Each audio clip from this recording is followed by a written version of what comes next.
Selamat malam saudara, warga di lokasi bencana banjir dan longsor Sumatera mulai mengeluhkan terserang penyakit. Namun fasilitas kesehatan belum memadai karena dampak bencana. Rumah sakit dan puskesmas kekurangan air bersih, listrik hingga obat-obatan. Lalu bagaimana upaya mengatasi ini? Sementara berdasarkan pantauan masih banyak akses ke lokasi bencana yang belum terbuka, sehingga banyak warga masih belum tersentuh bantuan bahkan untuk kebutuhan dasar. Kita bahas ini selengkapnya di Sapa Indonesia Malam bersama saya, Friska Clarissa.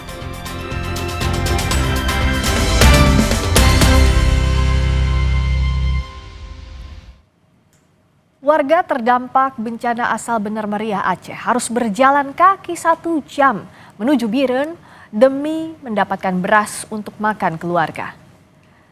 Menurut Midun, stok makanan di Bener Meriah sudah habis. Untuk bertahan, keluarganya harus makan pohon pisang yang dijadikan sayur.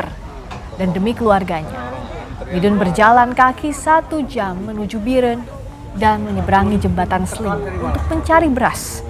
Jarak dan waktu tempuh yang sama juga harus ia lalui kembali untuk kembali pulang.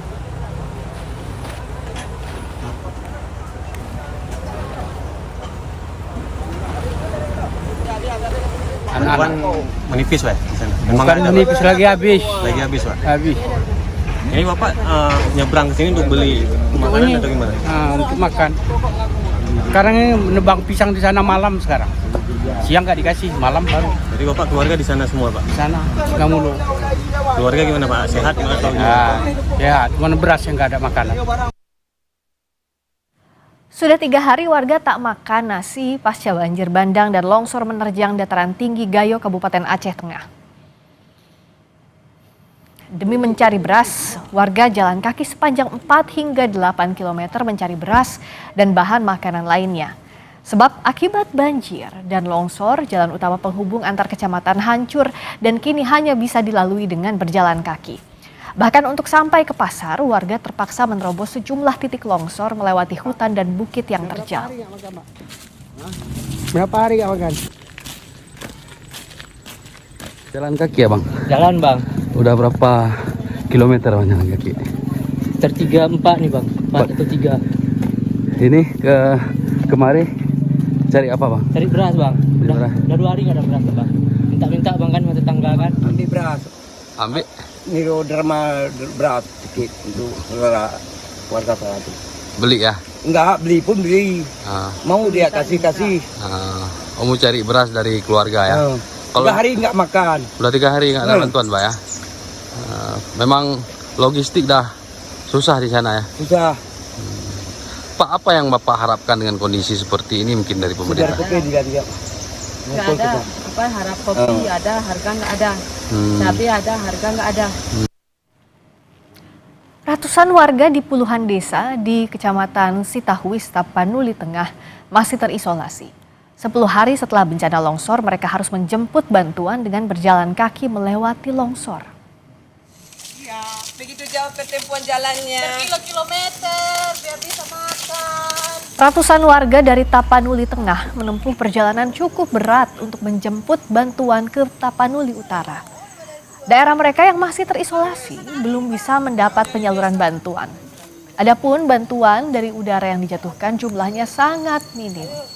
Perjalanan untuk mendapat bantuan ditempuh hingga 3 jam. Kebanyakan warga berbagi tugas. Ada yang menjemput bantuan, ada yang menyiapkan makanan di posko, sebagian lagi mencari korban yang masih tertimpa longsor. Rumah mereka hancur, ladang mereka rusak, listrik padam, kehidupan mereka berantakan. Terlebih bantuan kepada anak-anak, seperti salah satu warga, Marni Panggabean yang berharap mendapatkan susu untuk bayi kembarnya. Selalu menjemput. Kalau nyampe ke desa kita belum ada. Belum ada. Yang dari helikopter. Oh, dari helikopter pernah. Pernah. Cuman seperni, terus baju. Itu masih. Inilah sekali jalan 9 km cuma ini. Ke desa mana? Dari desa mana? Iya, dari gunung sana. Apa nama desa ini? Naga Timbul. dapat apa ibu tadi? Iya, beras sampai kutinggalkan anak bayiku kembar. Dengan ibu siapa bu nama ibu? Marni Panggabean. Aku sekarang butuh kali susu. Akses jalan Batang Sumpur yang menghubungkan Kabupaten Tanah Datar dan Kabupaten Solok, Sumatera Barat masih tertutup akibat terjangan banjir bandang pekan lalu. Pemerintah Tanah Datar menegaskan akan mengebut pembuatan jalur alternatif agar aktivitas warga yang sempat terhenti 1 pekan bisa kembali normal. Pemerintah Kabupaten Tanah Datar dan Balai Wilayah Sungai mengebut normalisasi Batang Sumpur yang rusak akibat banjir bandang. 4 alat berat dikerahkan untuk mempercepat pembukaan akses alternatif jalan darat yang menghubungkan Tanah Datar dan Kabupaten Solok. Putusnya jalan Sumpur akibat terjangan air bah 27 November lalu turut memutus akses penghubung Kabupaten Solok dan Tanah Datar serta mengisolasi ribuan warga.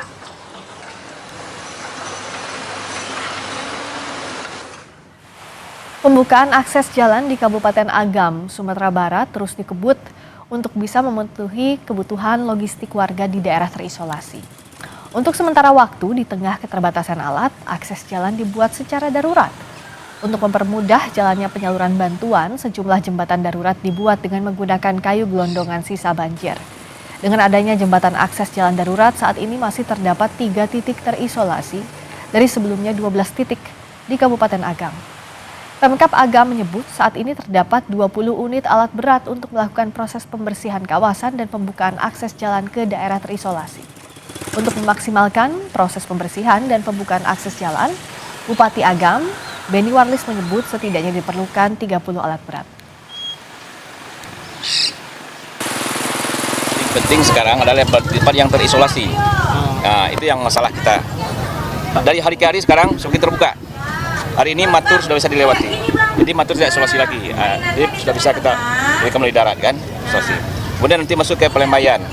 Pelembayan maksudnya yang daerah sana. Itu juga sudah terbuka. Hanya beberapa nagari lagi yang belum. Dan itu kita burukan hari ini sampai besok alat, makanya alat yang kita minta beda banyak tadi. Jadi alat ini juga ada dari pengusaha. Ada Pak Haji Kasmir namanya juga membentuk alat. Kemudian juga pengusaha kita yang ada di sini, perkebunan juga. Kemudian juga Pak Andre juga menyampaikan tadi kan, itu 10 ini akan dibantu juga oleh BNPB. Nah, dengan alat yang banyak itu nanti segera terbuka, kita sudah bisa mengirim semua bahan-bahan makan melalui ini. Lalu bagaimana perkembangan terkini penanganan bencana banjir di Provinsi Aceh? Kita tanyakan kepada Kepala Biro Kompas TV Aceh, Putra Perwira Lubis. Selamat malam, Mas Putra. Malam, Rizka. Putra, kalau saat ini tolong gambarkan bagaimana sebenarnya akses ke wilayah terdampak yang terisolasi. Jikapun masih ada yang terisolasi, titik mana saja?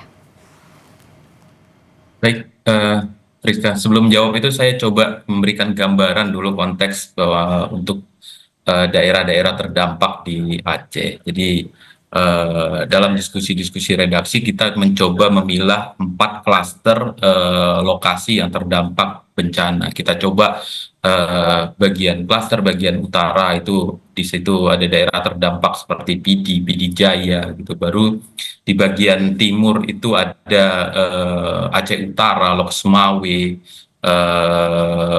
Tamiang dan Kota Langsa. Daerah tengah itu ada 4 kabupaten, Bener Meriah, Aceh Tenggara, Gayo Lues, dan Aceh Tengah. Dan bagian barat itu ada Aceh Barat dan turun ke bawah itu ada Sugu Salam gitu. Alhamdulillahnya untuk bagian barat ini sudah bisa terlintasi untuk pesisir barat gitu. Nah, beberapa hari lalu juga sudah mulai terbuka akses dari Banda Aceh sampai Biren. Di situ di titik Biren terputus dan Medan ke Kota Langsa melewati daerah yang terdampak Aceh Tamiang itu sudah mulai tertembus juga gitu. Tapi untuk wilayah pantai timur ini masih terhambat oleh di daerah Biren karena ada kereng pesangan itu yang debit banjirnya itu menghancurkan 8 jembatan yang ada di ruas sungai itu gitu di sepanjang Kabupaten Biren itu. Nah, di situ masih terhambat untuk jalur lalu lintas dari kota Banda Aceh sampai ke Medan. Ini jalur yang sangat vital, jalan lintas Sumatera ini di daerah pesisir timur, karena ini jalur logistik juga. Banyak kebutuhan pokok yang dari Aceh, untuk ke Banda Aceh itu dipasok dari Medan, dan ini masih terputus di Kabupaten Biren, Priska. Nah, saya mau mengatakan bahwa kita akan masuk ke bagian tengah Aceh. Di situ ada 4 kabupaten, ada Bener Meriah, ada Aceh Tengah, ada Gayo Luwes, dan Aceh Tenggara. Nah, daerah ini yang saat ini masih untuk pasokan makanan itu dari udara. Tandanya apa? Tandanya adalah daerah ini masih terisolir dalam konteks akses di darat gitu. Nah, beberapa hari lalu tim Kompas TV juga mencoba masuk dari Kabupaten Biren. Di situ kita terhenti di jembatan Krengmane gitu. Nah, di situ akses jembatan putus itu kita tidak bisa masuk gitu. Nah, untuk masuk ke daerah tengah ini juga saat ini sedang ada mencoba, dari laporan BNPB yang kami lihat, kami dapatkan ada usaha untuk mencoba masuk dari Aceh Utara, dari Lok Sumawe itu melewati KKA, melewati Gunung Salak gitu. Dan ini juga belum tersambung, belum sepenuhnya mulus, karena masih ada, kalau tidak salah saya, masih ada sekitar 15 km lagi yang belum tersambung ke arah Bener Meriah gitu. Dan gitu juga usaha yang untuk bisa menjangkau ke kabupaten yang bagian tengah Aceh ini, kita coba menerobosnya juga. Ada kita kirim tim liputan juga yang dari bagian barat itu, dari Melabuh Nagan Raya melewati Betong untuk masuk ke Aceh Tengah gitu. Tapi lagi-lagi tim kita ini masih terhenti sebelum masuk Aceh Tengahnya, sebelum masuk kota Takengon, karena di situ ditemukan ada genangan air yang besar, yang baru tercipta, baru aja terbentuk, yang diduga akibat amblasnya bentuk jalan yang ada di situ. Jadi tim yang dari situ, tim liputan Kompas TV itu belum berhasil masuk ke Aceh Tengah lewat jalur darat dari Nagan Raya, dan ini masih coba keluar. Nah, ini yang membuat 4 kabupaten di Aceh bagian tengah masih terisolir, Priska. Ini kita akan mencoba masuk lagi melewati Aceh Barat Daya, itu bagian selatan dari Aceh Barat, melewati Babah Road. Kita dapat informasi dari masyarakat bahwa ini sudah bisa ditembus, tapi pakai sepeda motor. Nah, kemarin kita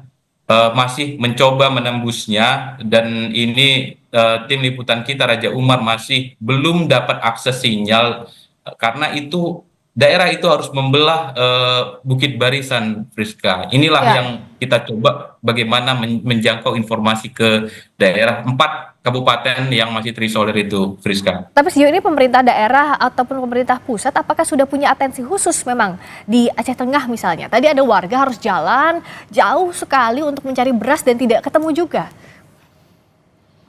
Benar, Priska. Itulah potret yang kita dapat di lapangan gitu. Warga yang ditemukan, yang ditemui oleh teman kita, tim liputan kita Raja Umar, terpaksa jalan menuju kawasan barat, keluar dari tengah itu untuk mencari beras, karena memang kondisi pasokan itu mereka tidak mendapatkannya gitu. Ya, memang ada pasokan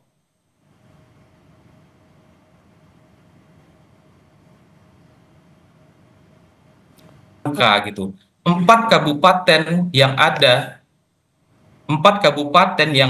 di bagian tengah Aceh itu, warganya itu ada 735.000, Friska. 735.000?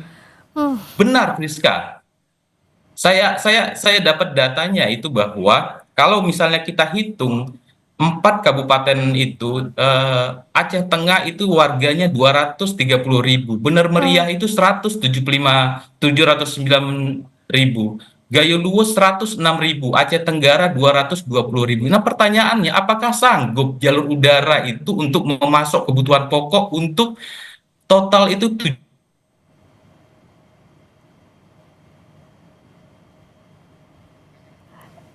Tampaknya harus mesti mendorong, harus ada jalur upaya-upaya yang lebih keras lagi, lebih serius lagi untuk bisa menghubungkan akses darat antara ke Aceh bagian tengah ini. Ini yang sebenarnya harus kita sikapi. Ya, kita sama-sama dorong agar pemerintah segera punya atensi lebih cepat lagi untuk menghubungkan 4 kabupaten terutama di wilayah Aceh bagian tengah yang sampai saat ini masih terisolasi, sulit untuk menyalurkan bantuan ke sana. Terima kasih Putra Perwira Lubis, Kepala Biro Kompas TV Aceh, telah memberikan informasi terkini.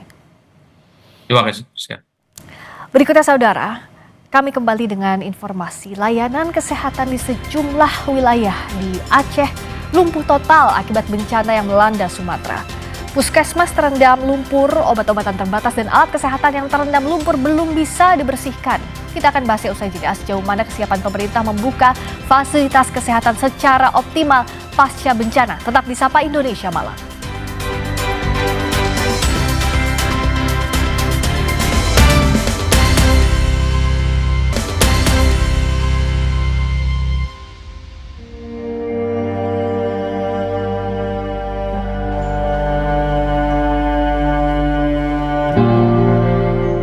Layanan kesehatan di sejumlah wilayah di Aceh lumpuh total akibat bencana yang melanda Sumatera. Di antaranya Puskesmas Pesangan dan Puskesmas Kutablang Kabupaten Biren yang tidak beroperasi akibat terendam lumpur dan rusak. Ditambah, obat-obatan yang bisa diselamatkan jumlahnya terbatas. Sedangkan alat kesehatan pun banyak yang terendam lumpur dan belum bisa dibersihkan. Dari 20 puskesmas di Biren, 5 puskesmas terdampak parah, 3 terdampak ringan, sementara sisanya masih bisa beroperasi, tetapi dengan layanan dan obat-obatan terbatas. Kondisi ini membuat sejumlah pasien terpaksa melakukan perjalanan panjang yang tak mudah menuju Kabupaten Biren demi mendapatkan pelayanan medis. Seperti Heriadi, salah seorang pasien dari Bener Meriah yang dirujuk ke Biren sebab Puskesmas Singgah Mulo dan Wekporah Bener Meriah kekurangan obat-obatan sehingga Heriadi nekat menyeberang tali seling yang ada di jembatan Tepin Mane demi obat yang harus ia dapatkan. Di rumah sakit Puskesmas kekurangan obat ada tapi kekurangan sehingga saya tidak bisa berobat dan akses jalan terputus sehingga lambat saya datang kemari. Baru hari ini saya datang kemari dan saya dipangku oleh orang. Namun fasilitas kesehatan di daerah tujuan juga menghadapi kendala serius. Rumah Sakit Umum Daerah Dr. Fauziah Biren bergantung pada generator listrik karena pasokan listrik belum sepenuhnya pulih. Kondisi ini membuat layanan kesehatan jauh dari optimal. Yang paling berat listrik mati. Listrik belum stabil, itu menjadi tantangan yang paling berat bagi kami rumah sakit karena banyak unit-unit pelayanan itu memerlukan sumber daya listrik sebagai utama. Contohnya emergency, ICU, ICCU, juga kamar operasi. Sedangkan kapasitas genset kita tentu tidak memadai untuk 24 jam terus-menerus mengcover listrik yang padam. Alhamdulillah kita udah komunikasi. Tak hanya listrik padam, kendala lain dalam layanan rumah sakit adalah sulitnya air bersih, serta kurangnya tenaga kesehatan karena ikut terdampak bencana. Tim Liputan Kompas TV. Saudara, bencana alam bukan hanya meninggalkan kerusakan pada sejumlah fasilitas, tapi juga memunculkan ancaman kesehatan penyakit. Pasca bencana yang meningkat karena lingkungan yang tidak higienis, keterbatasan air bersih hingga fasilitas kesehatan yang belum sepenuhnya siap. Merespons kondisi darurat ini, kita akan bahas bagaimana pemerintah menghadapi sejumlah persoalan yang sampai hari ini belum terpecahkan dan apa saja langkah penanganan yang sudah dilakukan serta strategi yang perlu diperkuat. Telah hadir bersama kami dalam diskusi ini Abdul Muhari, Kepala Pusat Data Informasi dan Komunikasi BNPB, Hermawan Saputra, Ketua Terpilih Pengurus Pusat Ikatan Ahli Kesehatan Masyarakat Indonesia, dan Yelmita Juwarnis, Kepala Puskesmas Koto Alam. Selamat malam Bu Yelmita, selamat malam Pak Hermawan, selamat malam juga Pak. Selamat malam Mbak Friska, salam sehat buat semua. Kak Friska. Saya ke Ibu Yelmita dulu. Ibu, kami turut prihatin. Ini masa-masa sulit untuk Ibu dan seluruh warga di sana. Saya ingin mendengar cerita Bu Yelmita, kondisi di Puskesmas Koto Alam seperti apa, Ibu? Kalau sekarang penerangan atau listrik sudah ada, Bu, tapi kami masih terbatas dengan air bersih yang belum ada, Bu. Air bersih belum ada. Lalu sampai sekarang bagaimana, Ibu, antisipasinya? Kita ada air bersih dari PDAM, Ibu, itu melalui tangki air yang di drop ke puskesmas. Kita nanti ada tendon yang untuk menampung air tersebut, Ibu. Tapi kami tidak bisa melakukan pelayanan kesehatan rawat inap. Oke, tapi sejauh ini sudah banyak warga yang datang ke sana, Ibu, untuk berobat. Kalau berobat rawat jalan kita masih bisa menerima, Ibu. Tapi kalau untuk rawat inap kita tidak bisa karena kita air bersihnya belum ada, Bu. Air bersihnya masih belum ada sampai sekarang ya. Saya ke Pak Muhari. Pak Muhari bisa tolong jelaskan, dan Bu Yelmita tentu meminta bantuan untuk air bersih ini Pak yang paling vital, tapi masih belum bisa terpenuhi. Baik, ini kami sudah memiliki PIC di tiap kabupaten kota. Mohon izin, Ibu posisinya di mana? Nanti saya akan langsung koordinasi dengan koordinator kita. Kita akan langsung drop untuk mobil tangki untuk kebutuhan-kebutuhan mendesak sampai nanti PDAM bisa menyalurkan air, Mbak Friska. Ya, Bu Yelmita boleh. Jadi kami mohon posisinya. Ya, bisa dijelaskan dari Bu Yelmita posisinya di sebelah mana, Bu?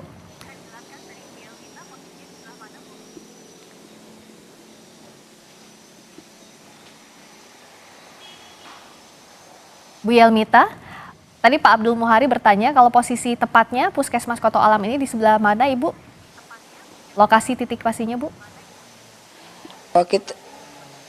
Kita berada di Kecamatan Palembayan, Kabupaten Agam, Ibu. Di Kecamatan Palembayan, Kabupaten Agam, itu Pak Abdul Muhari, ke titik itu berarti dipastikan akan segera. Biasanya berapa lama, Pak, untuk menjangkau? Kita punya mobil tangki air itu di BPBD provinsi. Ini akan saya upayakan mengontak malam ini juga untuk bisa didorong ke sana. Nanti akan kita lihat, Mbak Friska, apakah jalur darat di tempat Puskesmas Koto Alam ini bisa ditembus dari Kota Padang. Kalau misalkan bisa ditembus dari Kota Padang, saya akan minta BPBD untuk menggeser mobil tangki air malam ini atau besok pagi.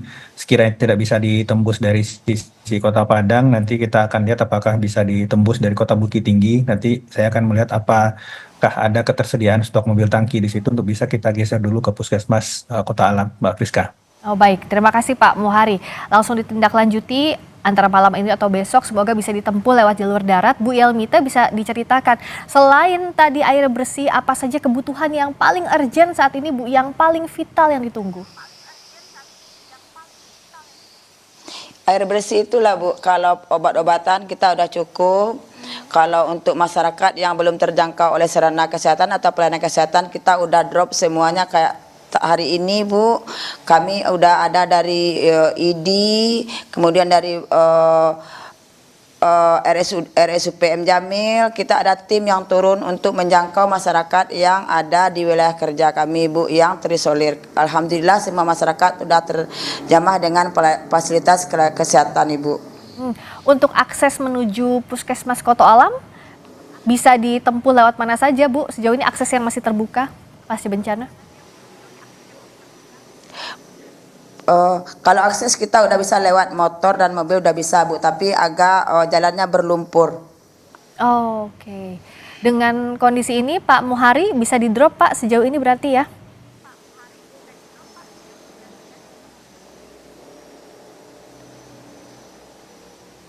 Pak Abdul Muhari, kalau tadi Bu Yelmita masih ada akses yang bisa dilalui, berarti bisa ditempuh segera begitu ya untuk drop tangki air dan juga kebutuhan lainnya, Pak Muhari?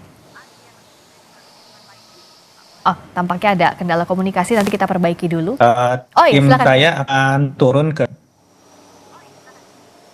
Silakan Bapak. Halo.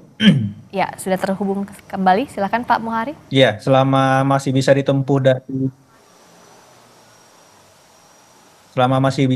dengan jalur darat, saya akan segera meluncur ke lokasi Puskesmas Koto Alam, Mbak Priska. Nah, ya, ini yang kita harapkan, Pak Hermawan. Kalau kondisi pasca bencana ini kan yang paling vital tadi air bersih. Ya. Sejauh ini apa saja sih yang harus segera dalam kondisi ya masyarakat juga bertahan kan? Kondisi pasca bencana ini ada risiko penyakit di depannya. Sebenarnya untuk daerah-daerah yang memang sudah teridentifikasi rawan bencana itu ada upaya mitigasi sebenarnya. Bahkan di level nasional kita punya pusat krisis kesehatan. Jadi menangani bencana dan juga krisis kesehatan itu bukan sekedar saat kejadian atau setelahnya, tapi bahkan sebelumnya. Jadi ada upaya prakrisis namanya, persiapan prakrisis. Dan kalau kita lihat betapa pentingnya air bersih dan juga infrastruktur dasar seperti listrik, ini juga menjadi bagian yang integratif dengan upaya kesehatan itu sendiri. Hanya saja memang Mbak Friska, sekarang ini bencana yang kita hadapi ini cukup menantang ya, dalam arti sebarannya itu daya rusaknya di hampir seluruh wilayah yang terdampak ini memang membuat tekanan pelayanan kesehatan juga berdampak. Kalau kita tidak harus kita bandingkan, tapi dulu saat kita terlanda tsunami, itu zonasinya itu terukur karena di daerah pesisir. Dan sehingga ketika bantuan air bersih maupun infrastruktur dasar disiapkan, posisi untuk kita mengatur strategi itu lebih terlihat. Karena terpusat di situ. Terpusat, areanya jelas. Nah sekarang ini klasternya itu luar biasa, terutama di daerah-daerah perbukitan, di lembah, dan saya cukup sering keliling di Sumatera Barat misalnya ya, betapa daerah-daerah seperti Agam ini secara topografi itu memang sangat menantang, termasuk tanah datar, Padang Pariaman, Padang Panjang, semua itu daerah yang memang konturnya itu berlembah, kemudian berbukit dan juga bersungai-sungai. Dan kadang aksesnya juga menjadi sulit kalau semuanya ini terdampak. Tapi kita ingin sekali ada upaya yang memang integratif. Nah alhamdulillah misalnya kami terus berkoordinasi di Sumatera Barat ini, kebetulan Ketua Pengurus Daerah Ikatan Ahli Kesehatan Masyarakat Indonesia justru Bapak Sekda sendiri.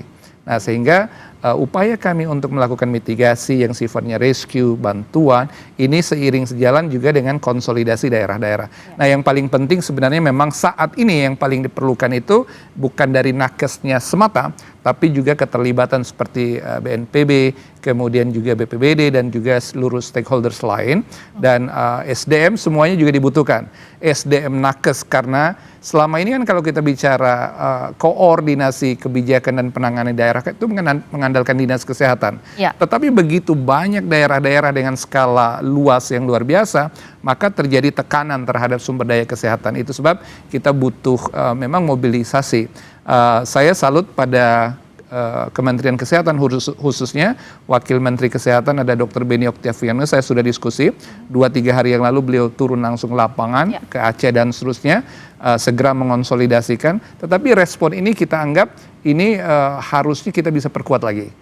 Untuk memobilisasi tenaga kesehatan dari berbagai mungkin provinsi yang dekat seperti Riau, kemudian juga bisa Jambi atau bahkan Sumatera Selatan, dan juga bahkan dari Jakarta untuk juga kita turun. Nah kami pun sudah turun dengan tim ini di berbagai provinsi ini, 3 provinsi terutama Aceh, kemudian Sumatera Utara dan Sumatera Barat. Nah tentu tidak mudah. Kesehatan sendiri yang akan menjadi persoalan kita tuh sebenarnya justru setelah ini. Nah setelah ini. Nah bicara ini. Nah dalam periode ini Bu Yelmita di sana ada berapa tenaga kesehatan Bu kalau di tempat Ibu di Puskesmas Koto Alam?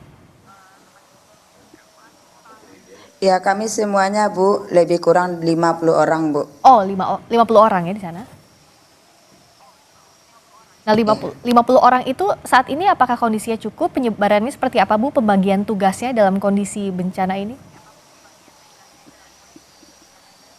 Kalau pembagian tugas kami cukup Bu.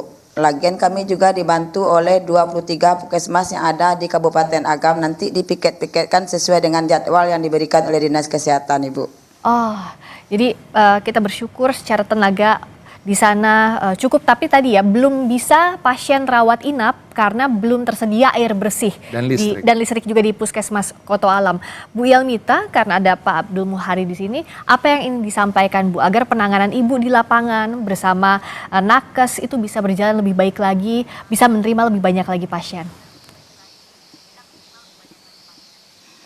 Ya, terutama yang ingin saya sampaikan, Pak, kami mohon disegerakan air bersih karena sudah ada pasien-pasien yang seperti diare, batuk pilek, demam, ispa, kadang-kadang butuh perawatan, Pak. Sementara kami tidak ada air bersih. Tapi kalau listrik, Pak, kami sudah masuk kemarin sore, udah alhamdulillah udah aliran listrik kita sudah hidup, Pak. Listrik sudah masuk tapi air bersih, silakan Pak Abdul Muhari. Ya, barusan saya sudah mengontak BPBD Provinsi Sumatera Barat untuk segera menggeser mobil tangki air yang mereka punya. Dan tentu saja informasi ini akan saya teruskan juga ke PDAM Kabupaten Agam supaya bisa segera melakukan pemulihan saluran air bersih. Karena bagaimanapun mobil tangki itu sifatnya sementara, tapi pemulihan saluran PDAM yang kita harapkan bisa permanen nanti supaya puskesmas tidak lagi terganggu. Provinsi sudah saya kontak untuk segera mengirimkan mobil tangki airnya. Baik, terima kasih Pak Abdul Muhari. Tadi langsung direspons ya Bu Yelmita di diskusi ini, langsung dikerahkan menuju ke Puskesmas Koto Alam dari Sumatera Barat. Semoga segera sampai air bersihnya, pelayanan kesehatan lebih baik lagi. Ibu Yelmita, terima kasih sudah bergabung di dialog ini. Untuk Pak Abdul Muhari dan Pak Hermawan Saputra, kami akan lanjutkan lagi usai jeda di Sapa Indonesia Malam.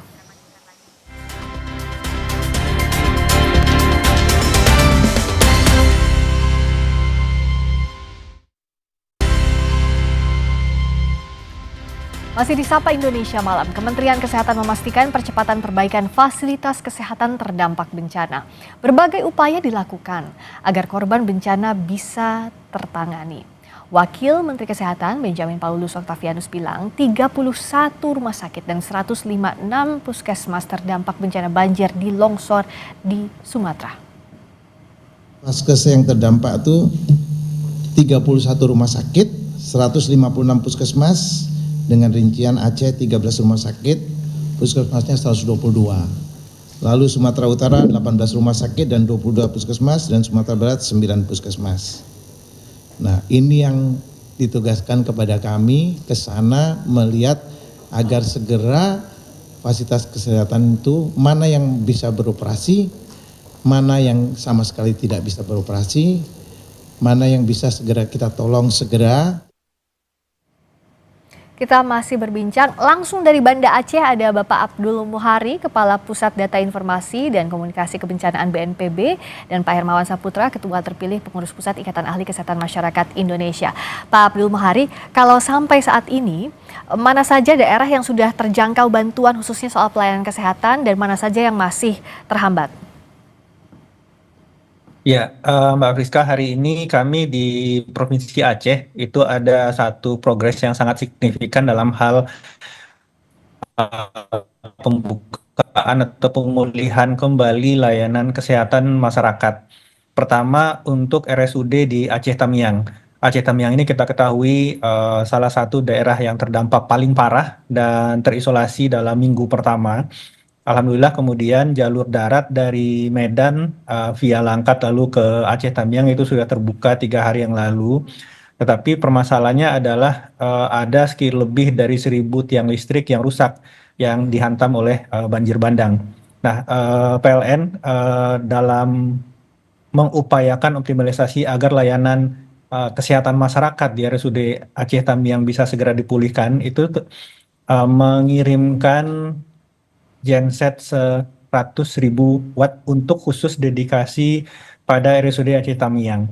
Nah, ini sudah kita deliver kemarin,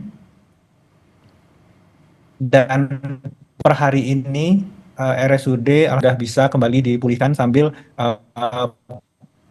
personil TNI Polri itu membersihkan lantai 1 dari RSUD ini. Lantai 2 tetap ada pasien, dan dengan menyalanya listrik ini insya Allah ke depan ini layanan masyarakat terutama kesehatan yang layak itu sudah bisa diberikan. Yang kedua, Mbak Friska, siang ini kami juga berhasil mengirimkan via udara genset 250.000 watt khusus untuk RSUD di Takengon, Aceh Tengah. Aceh Tengah hingga saat ini masih jembatan yang rusak dan perbaikan jembatan ini mungkin memerlukan waktu seminggu ke depan. Sedangkan tentu saja mungkin layanan kesehatan masyarakat sudah tidak bisa menunggu. Kita tahu fase-fase ini mungkin fase-fase tumbuhnya tersebarnya beberapa penyakit karena sudah mulai kering, ada mungkin kotoran-kotoran dan seterusnya. Ini alhamdulillah siang tadi pukul 1.30 genset ini sudah mendarat di Takengon. PLN langsung menggeser genset ini ke RSUD Takengon di Aceh Tengah, dan insya Allah mulai besok ini juga sudah mulai menyala. Kami harapkan ini benar-benar bisa membantu saudara-saudara kita di Aceh Tamiang dan Aceh Tengah untuk mendapatkan layanan kesehatan yang lebih baik. Mbak Friska. Nah, ini jadi kabar yang baik. Ada harapan terutama tadi di Takengon dan juga di Aceh Tamiang bisa sudah masuk bantuan ini. Pak Hermawan, dalam kondisi seperti ini apakah memang RSUD itu nantinya bisa jadi pusat ya, tidak hanya pelayanan kesehatan tapi juga warga bisa mengungsi karena kondisinya kan lebih kondusif dibandingkan tempat lain? Sebenarnya ada dua fokus kita yang harus dijalankan paralel, Mbak Friska. Pertama, menjaga kesehatan itu sendiri agar tidak jatuh sakit. Yang kedua, orang yang sakit diobati. Nah, kalau kita bicara rumah sakit, tentu itu bagian dari pelayanan dan perawatan bagi mereka yang sudah bermasalah kesehatan. Tapi sebenarnya yang harus kita gerak cepat adalah mereka yang kekurangan air bersih. Jadi urutannya kita sangat memerlukan air bersih. Dengan demikian mandi, kemudian makan, minum itu dalam keadaan baik dan sehat. Yang kedua, pakaian dan juga higienitas. Jadi kalau ada air, dia bisa mandi, bisa bebersih. Tapi juga kalau tidak ada pakaian yang layak, ini juga bermasalah. Makanya kita himbau agar kita semua ada juga yang sekelompok masyarakat yang memberikan sumbangan atau juga bantuan segera untuk pakaian yang layak dan bersih. Supaya tidak terkontaminasi dengan jamur, dengan bakteri, protozoa atau mikroorganisme penyebab penyakit. Nah, yang pasti akan ada resiko-resiko karena ada air tergenang, kemudian lumpur di mana-mana, higienitas yang belum sepenuhnya, tidur mungkin masih sembarangan tempatnya. Nah, ini semua harus dijaga, termasuk trauma healing. Artinya kesehatan mental dan kesehatan fisik ini paralel. Ini yang kita sebut dengan upaya kesehatan masyarakat, health protection, melindungi masyarakat agar tidak jatuh sakit dan kesehatan tetap terjaga. Nah, kita bergeser ke rumah sakit itu kalau sudah ada masalah, mereka yang tertimpa pohon, tergores, patah tulang, itu harus segera. Nah, oleh karena itu memang tentu rumah sakit itu bukan tempat untuk mengungsi, tetapi tempat untuk melakukan tindakan cepat atas penyelamatan nyawa. Dan basic life support harus segera dilakukan. Nah, ini bagian dari mitigasi kesehatan dalam keadaan krisis. Jadi bahkan rasanya sih di seluruh puskesmas yang ada, tenaga kesehatan itu sudah siap. Tapi kan persoalannya bukan karena tenaganya saja, tapi juga perlengkapannya, peralatannya, sarana prasarananya. Kalau tenaga kesehatan juga tidak memiliki sarana dasar untuk basic life support, itu juga akan terkendala. Makanya kita senang dengan respon cepat dari Kemenkes tadi melalui Wamenkes gitu ya, Dr. Beni Octavianus. Kemarin saya memang diskusi dengan beliau, Pak Wamenkes, dan alhamdulillah ada gerak cepat seperti yang kita dengarkan sekarang. Tetapi ini belum cukup karena klaster bencana kita ini luas sekali. Maka itu perlu juga kiranya teman-teman dari organisasi profesi, kampus-kampus yang memiliki tenaga kesehatan atau program studi kesehatan untuk bersama-sama kita turun memperkuat, fokus pada penjagaan kesehatan sekaligus pengobatan bagi mereka yang sudah jatuh sakit, Pak Friska. Ya, Pak Abdul Muhari, terakhir, saat ini kan ada di laporan tadi jurnalis Kompas TV di Aceh dan juga Kabiro Kompas TV di sana bahwa ada 4 kabupaten setidaknya yang masih banyak yang terisolasi adalah di Aceh bagian tengah. Basic life supportnya kan mulai dari makanan, minuman, dan juga pelayanan kesehatan terutama air bersih ini harus segera disalurkan sepaket. Dalam kondisi akses yang terbatas, bagaimana strategi cepat BNPB dalam hal ini bersama juga dengan para perangkat terkait?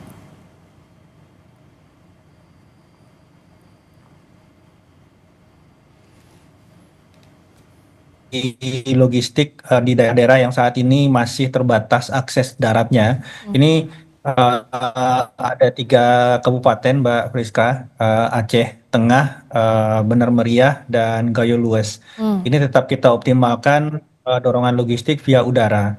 Jadi memang untuk logistik via udara ini kita optimalkan khusus untuk permakanan. Jadi yang non permakanannya kita lihat dulu, kalau permakanan sudah cukup baru non permakanannya kita dorong.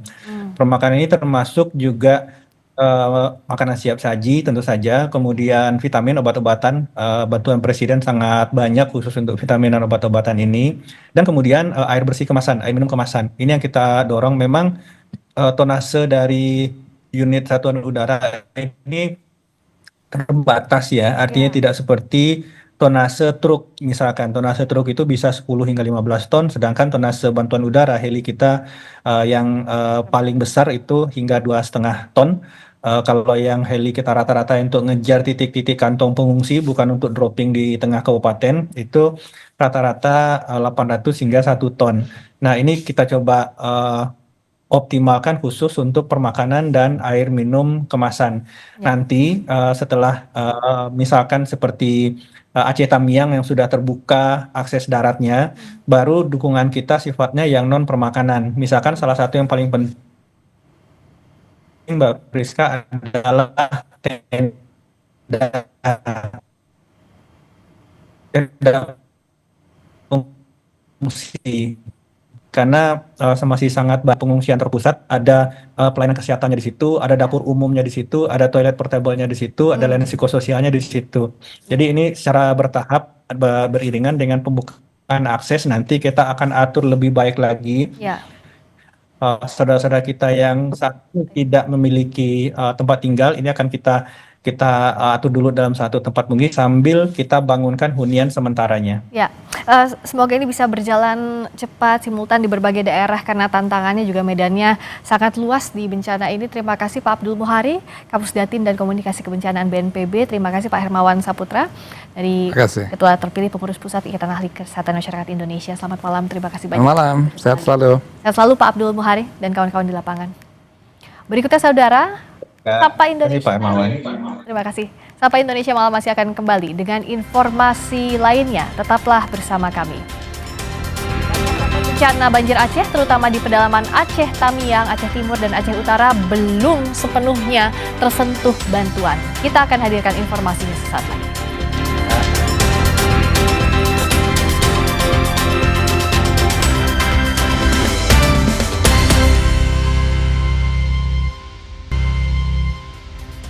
Gubernur Aceh Muzakir Manaf menyebut masih banyak korban bencana banjir Aceh, terutama di pedalaman Aceh Tamiang, Aceh Timur, dan Aceh Utara belum sepenuhnya tersentuh bantuan. Gubernur meminta agar bantuan logistik untuk mereka cepat tersalurkan. Muzakir Manaf menegaskan korban banjir masih terus membutuhkan bantuan pasca melihat sendiri bagaimana kondisi korban banjir. Mualim minta kepada tim penanganan bencana Aceh segera menerobos dan mengirimkan bantuan kepada korban banjir yang masih terisolasi seperti di pedalaman Aceh Tamiang, Aceh Utara, dan Aceh Timur karena kondisi pengungsi di sana yang segera harus mendapatkan bantuan. Muzakir memahami kondisi jalur darat dan jembatan banyak terputus yang menjadi hambatan penyaluran bantuan ke kawasan terisolir itu. Namun pengiriman bantuan kepada korban di sana menjadi prioritas untuk dilakukan karena jangan sampai pengungsi kelaparan. Kita tahu mereka cukup banyak ya membutuhkan sembako semuanya dan belum terjamah. Kedalaman kadang belum terjamah. Di mana aja Pak lokasinya? Di mana yang paling urgent ialah Tamiang, ya Kabupaten Tamiang, Kabupaten Aceh Timur, dan Kabupaten Aceh Utara. Itu paling urgent mereka yang berat kena dampak. Kenapa itu Pak? Kenapa mereka urgent, agak susah dijangkau kah? Yang pertama, mereka tidak dapat kita salurkan bantuan ke pedalaman melalui kadang masih banjir dan juga jembatan putus. Warga terdampak bencana di Sumatera kini sangat membutuhkan air bersih. Guna membantu warga, personel Brimob Polda Sumatera Utara mengubah air sungai menjadi air layak minum dan pakai. Brimob menyiagakan alat khusus di seputaran inti kota Kabupaten Tapanuli Tengah untuk memenuhi kebutuhan air minum bagi warga korban banjir dan longsor. Warga yang menginginkan air dapat dipersilakan mengambil air dengan alat tampung masing-masing selagi persediaan masih ada. Warga mengaku sangat bersyukur dengan bantuan ini sebab pipa PDAM rusak akibat banjir dan longsor sehingga kesulitan untuk mencari air layak minum. Kami mengucapkan terima kasih atas bantuan dan partisipasi untuk menyediakan air minum yang telah disediakan dan ini sangat membantu sangat betul-betul membantu buat kami. Karena dari sumber air yang bersih nggak ada, untuk memasak air semua kotor. Kalau kondisi air yang di sini sebelumnya sama sekali tidak ada. Sumber PDAM mati total, hancur, pipa nasara nggak bisa untuk mengalirkan. Terima kasih telah menyaksikan Sapa Indonesia malam hari ini. Pastikan secangkir kopi gula aren menemani waktu istirahat Anda. Saya Friska Clarissa. Terima kasih. Selamat malam. Sampai jumpa.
Terima kasih Anda telah menyaksikan Sapa Indonesia Malam, didukung oleh